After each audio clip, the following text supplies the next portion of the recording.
What up, everybody? It's me, Mr. Right, here with a deck tech and deck tips on how to build a deck. With the 5 colors of black, red, yellow, blue, and green, they all do different things. Some have similarities. With this, we have yellow, blue, and green.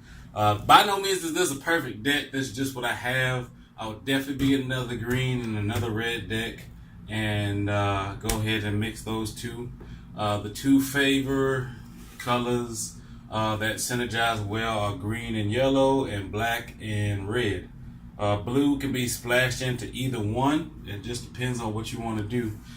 Green helps control and build big creatures to an extent, but they they always have something going for them, whether it's to rest the creature or call a big defender or call a massive attacker. Always something with green. With blue is mainly for control, simply because the spells for blue are magnificent. You ambush a lot with blue. So that force rests a fort, so that stops aggression, or it gives your creatures assassin, or it gives you something. The creatures for blue also are not too bad. There's Dromp, we'll get to that later. He helps your dice. There's a few creatures that get around, ambush, blah blah blah. With yellow, yellow's it has a lot of beefy defenders, good aggression plays that force your opponent to guard with bigger creatures they wouldn't normally do. It beefs up your creatures. It does, just a little bit of everything. Red, as you know, in most anything, is aggression, aggression, aggression. So when it's attacking, it gets bigger, and or it's causing damage to something else, and or it causes damage to your opponent's field and or a fort of your specific choosing. So red is always good. Black is about field removal, and field regeneration on your part.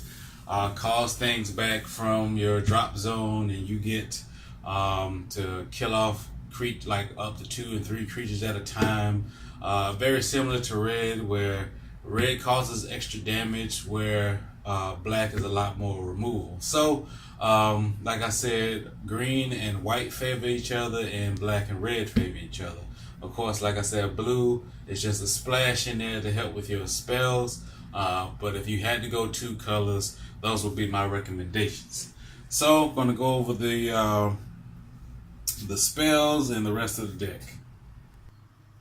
Alright, so when I get my second green trial deck, I'll be definitely putting that in. But for the blues, we have a lot of ambush. So with this EMP, I'll definitely be putting this at a 4 of to force rest my opponent's fort that has a lot of attackers or whatever. So to keep down the aggression, we have Hidden Arts, Reverse Thunderstrike. This restands my units at a certain fort of mine that I have it in front of. So if I was aggressive and I had big creatures on that fort, of course I'm going to restand them and then be able to block.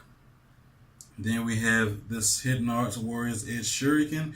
This gives all your creatures for your turn assassin. So you get to attack your opponent's creature directly that might be giving you a headache. Then you got Dismantle. It's good for mainly drawing a bit of control from force resting your opponents. I kind of built this deck from the green trial deck with modifications on, so it's going to have a lot of rest here, restanding, kind of a bit of buffs, from the yellow, as I was mentioning before. So you also don't watch your synergy between your cards. If you have if you're playing this card but you don't have a yellow die, it makes no sense. So unless a card that states otherwise, But anyway, this card here helps buff and draw me cards depending on what my ratios are with my yellow dye there. My green spells are Nature's Touch. Basically, let's say I defend it with Remus here. He dies. I trigger Nature's Touch, bring back Remus. So that is good for, again, rejuvenating field. If you're down to your last blocker and your opponent is just been pushing you. And then we have Lalania's Call. This card here basically summons cards for a lot cheaper cost. So her, if you play it out of hand, instead of paying, 4 for the 4-drop, if it's a green and it's a 4-drop, you would call it. If it's any other color, then it's a 3 or less. And then her Fort Burst skill, if you have a 7 or less creature, you call it. Yeah, summon the 7 less creature from your hand, and you can call it wherever you want to. So that's the spells. Going to go with the green, and then blue, then yellow. All right, so we got 6 2-drops. We got this Menace here just for a little bit of a defense, something to call first turn. Then we got the ramp card here, Fleet Wing Sprite. When you play her, you get to put a card from your hand into the resource zone, so you can get some mana ramp. And when Fort bursts, she becomes a resource after, if you choose for her to be. Then you got 4 Kingslayer B. Now with all of my cards, I want something to have an ability. It's not hard for that to happen. So with Kingslayer B, when it's in ambush, you get to summon it and rest a unit. So one of your opponent's units preferably. So with that, of course you get a defender. You didn't have to pay the 3. There's a lot of things going on there. Then we got the promo. So like I said, you want some synergy with your cards. This here is a blue cross sign. So of course I play blue. So luckily this is able to be used. So usually I'll let my blue fort go so I can start swinging freely with this card here. When this creature is cross, choose an opposing die and exchange their values. So like I said, it has a lot of die fixing. If I just so happen to have a really crappy roll there, and my opponents can't really do anything. If like I said, if my blue's destroyed, then that's just what it is. But anyway, for the rest, we have 2 Elven Far Striker. For each of your 9 green creatures, it gets a +1/+1.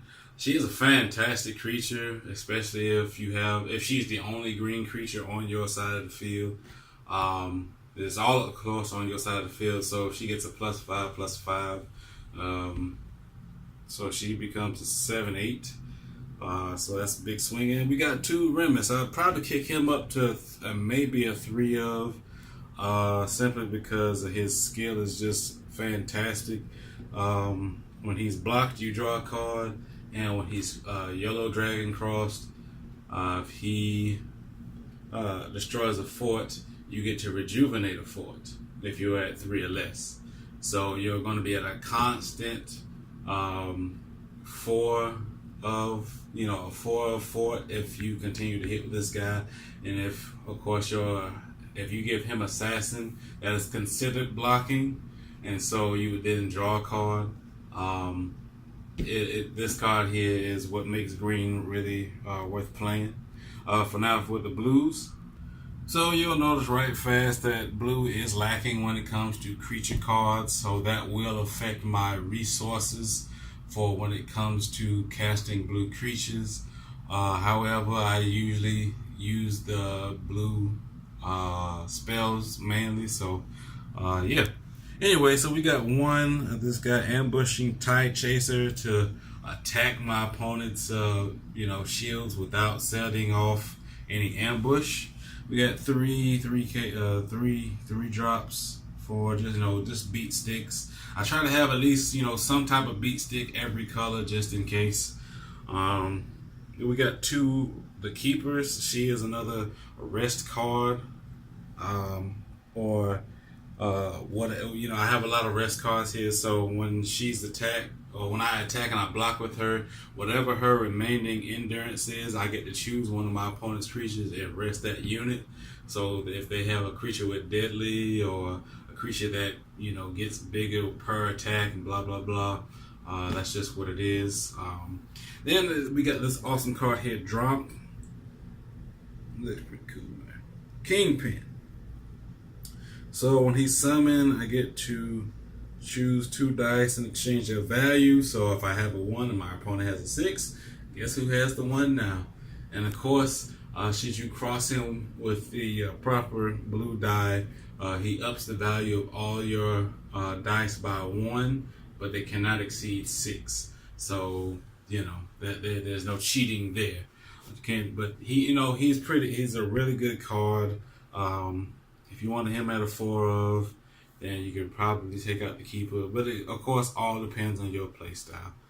For the yellows, just in case if my opponent, ran they rolled a crappy roll for a 1, I do have this 1 drop here for if it hits and destroys a shield, you get to draw a card. We have 1 Sunscale Cystic. When she summoned, you get to choose a creature with 5 or greater and rest it. So you're constantly resting your opponent's field so they don't get attacks off, and then should you want to take advantage of that, that's definitely what you want to do. As I was saying about the yellow aggression, Logress Swift Blade, this creature here can only be blocked by creatures that have more than 1 attack. So cannot be blocked with creatures with 1 or less attack. So they have to have a 2 and up. Basically, that's all that really is. Once you start beefing him up, you get to take out some bigger creatures. So definitely a good aggressive play. Of course, like I said, I want some type of ambush in most of my colors. Blue doesn't have any right now that are creatures, but we have Earthen Guard Golem. Ambush, I get to, before that's being attacked, I get to summon that creature. So it's very simple to get creatures for 2 drops versus their original 3. Then we have 2 Bountiful Angels. At the end of turn, if 2 or more creatures, if of your creatures attack, you get to draw a card. So of course, if you have multiples of, there you go. And then we have 2 of my favorite cards here. Action, Herald of Armies. She gets her continuous ability of whatever fort she's on, 3 creatures could be there. And if she's crossed, when your shield is destroyed, you may move this creature to another fort and stand it. So she is a multiple guarder. She's an amazing card. Maybe a 3 of at some point, but she's perfect at 2 for right now. As I was saying, you want to build a deck to your play style. The game only just came out the 4th. Yeah, the 4th. And it is now the 13th. So you definitely want to give it a chance. The booster pack is coming out, I believe, this Friday, the 18th. If not, I'll have to look into that. But it's definitely either this week or early next week, one of those 2. So you can definitely be looking forward to more support there and a much better and updated deck profile from me. Comment, like, subscribe. Any questions or comments, leave them in the comment section, and I'll get back to you ASAP.